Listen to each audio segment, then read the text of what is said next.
Infosys limited बहुत ज़्यादा news में आ रहा है आजकल, राइट।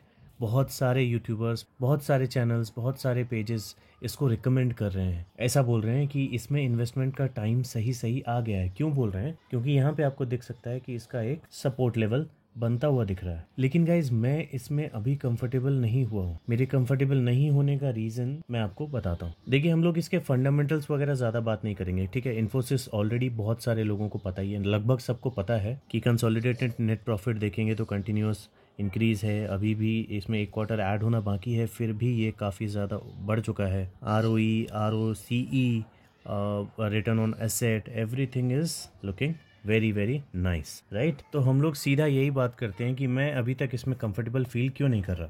देखिए, अगर इसका पैटर्न आप चेक करेंगे ना, तो पैटर्न इसका इस तरह का था, ठीक है। कोविड में जब ये बेस बना रहा था, वहाँ से जब ये ऊपर गया तो कुछ इस तरह से गया। अगर आपने मेरे पिछले वीडियोस देखे हैं ना, तो कई सारे वीडियोस में मैंने कई सारे स्टॉक्स डिस्कस किए हैं जो कि इस तरह से अगर जाते हैं तो गिरते भी इस तरह से, अगर वो इस तरह से जाते हैं तो गिरते इस तरह से, ठीक है। तो अगर कोई स्टॉक इस तरह से जा रहा है और इस तरह गिर रहा है तो मैं यहाँ पे उसमें बाइंग कर सकता हूँ। लेकिन अगर कोई स्टॉक इस तरह से जा रहा है और इतना ही गिरा है तो मैं यहाँ पे कंफर्टेबल नहीं हो सकता। मैं उसमें यहाँ कंफर्टेबल हो सकता हूँ, लेकिन यहाँ पे थोड़ा डेंजरस दिखता है। तो पहला तो रीज़न मेरा यही है अनकंफर्टेबल होने का कि ये यहाँ से बहुत ज़्यादा स्पीड में ऊपर गया था, है ना, बहुत ज़्यादा स्पीड में ऊपर गया था और गिरा बहुत कम है। तो हो सकता है स्टॉक बहुत स्ट्रांग है, शायद इसलिए ये कम गिरा है। तो ये चांसेस है कि ये यहाँ से ऊपर चला जाए, है ना।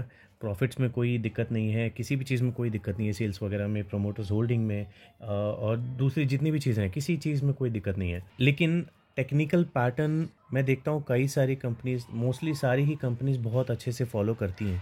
जो उनके हिस्ट्री में हुआ है वही उनके फ्यूचर में होता है। तो उस हिसाब से देखा जाए तो जैसे ये हर बार जितना उठती है उसके 50% गिरती है, फिर उठती है, फिर 50% गिरती है। तो अभी ये जितना उठी है उसका 50% ये नहीं गिरी है।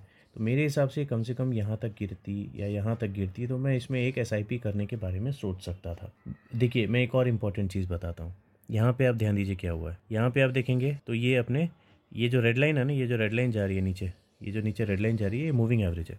तो देखिए, यहाँ पे ये मूविंग एवरेज छूता है, यहाँ पे ये मूविंग एवरेज छूता है, यहाँ पे छूता है, इधर छूता है, और इवन कोविड में भी मूविंग एवरेज को टच करके ये ऊपर जाता है। लेकिन अभी के टाइम में देखेंगे तो इसका मूविंग एवरेज यहाँ पर है, यहाँ पर, और इसका प्राइस यहाँ पर है। डिस्टेंस काफ़ी ज़्यादा है, ये भी एक रीज़न है। तो मुझे ऐसा लगता है कि या तो ये प्राइस यहाँ पे ही कंसोलिडेट होगा, ठीक है, कुछ दिन यहीं घूमता रहेगा जब तक ये मूविंग एवरेज बढ़ते हुए इसके पास नहीं आ जाता। मार्केट में दो ही चीज़ होती है, या तो मूविंग एवरेज अपनी पेस में ही चलता है और प्राइस के पास आता है, ठीक है, या फिर मूविंग एवरेज अपनी पेस में चलेगा और अगर इसको जल्दी ऊपर जाना है तो ये कैंडल्स बड़े बड़े बन के कैंडल्स ही इस मूविंग एवरेज के पास आएंगे। तो इस केस में प्राइस गिरेगा। लेकिन पहले केस में क्या हो रहा था, प्राइस वहीं पे था लेकिन टाइम बढ़ रहा था, ठीक है। तो इन दोनों में से जब तक कुछ होता नहीं है तब तक मुझे इसमें थोड़ा सा इन्वेस्ट करने में डर लगेगा। लेकिन वहीं दूसरी तरफ अगर आप इसके RSI को देखोगे ना, ये देखो RSI, तो ये जब RSI देखोगे, एक पैटर्न देखो, 2009 में लगभग यहाँ पे 40 के थोड़ा सा नीचे से ये ऊपर गया,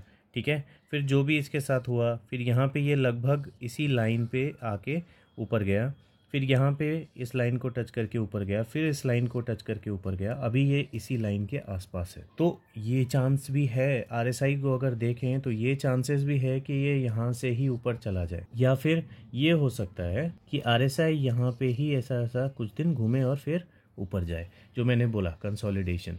अगर ऐसा होता है तो RSI शायद यहीं घूमता रहे। अगर इस बार RSI इसको तोड़ के नीचे आ जाता है ना, तो ये पैटर्न जो है, ये ब्लू लाइन जो मैंने बनाई है, ये पैटर्न डिस्क्वालीफाई हो जाएगा हमेशा के लिए। लेकिन guys, as an investor, as a long term investor, आपके लिए ज़्यादा बेनिफिशियल क्या होगा? देखिए, आपने अगर यहाँ इन्वेस्टमेंट कर भी रखा है ना, तो भी इसके गिरने पे ही आपको ज़्यादा इन्वेस्टमेंट का फ़ायदा मिलेगा। क्यों? क्योंकि जब ये गिरेगा तो आपको यहाँ लेने का मौका मिलेगा, ठीक है। आपने यहाँ पे भी ले रखा है और अगर यहाँ आपको लेने का मौका मिल जाए तो ये ज़्यादा अच्छा है। यहाँ मौका मिले तो कम फ़ायदा है, क्योंकि हो सकता है अगर यहाँ से ये पलट भी गया तो कल को फिर से यहाँ से 1-2 साल के बाद गिर के वापस यहीं पे आ जाए, आपकी इन्वेस्टमेंट फिर वही हो जाएगी। तो टाइम करेक्शन उसको भी बोलेंगे। तो इसीलिए बेटर यही होगा कि ये वापस अपने इस पोजीशन पे आ जाए और फिर जब ये यहाँ से चलेगा तो हम लोग यहाँ इन्वेस्टमेंट कर पाएंगे, और प्लस ये हमको अच्छा खासा फ़ायदा भी दे सकता है, चाहे ये ऐसे जाए चाहे ये ऐसे जाए, ठीक है। तो मेरा कुछ व्यू था इसमें, तो मैंने सोचा आपसे भी शेयर करना ज़रूरी है।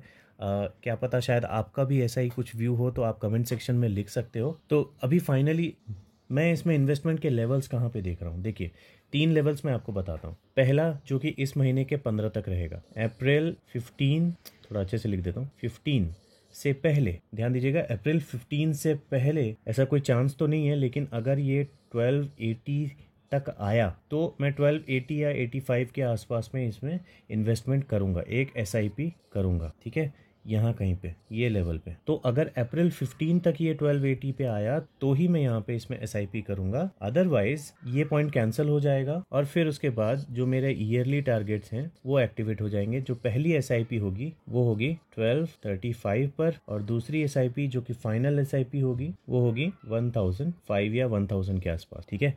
तो ये मेरा फाइनल एसआईपी होगा और ये मेरा फर्स्ट एसआईपी होगा। फिर से बोल देता हूँ, अगर अप्रैल 15 तक ये 1280 पे आता है तो ही मैं इसमें एक पहली एसआईपी अभी पास में करूँगा, यहाँ कहीं पे, ठीक है। अगर यहाँ पे अप्रैल 15 तक नहीं आता तो ये मेरे ईयरली टारगेट हैं दोनों। पहली एसआईपी मेरी 1235 पे होगी, दूसरी एसआईपी मेरी 1005 पे होगी, ठीक है।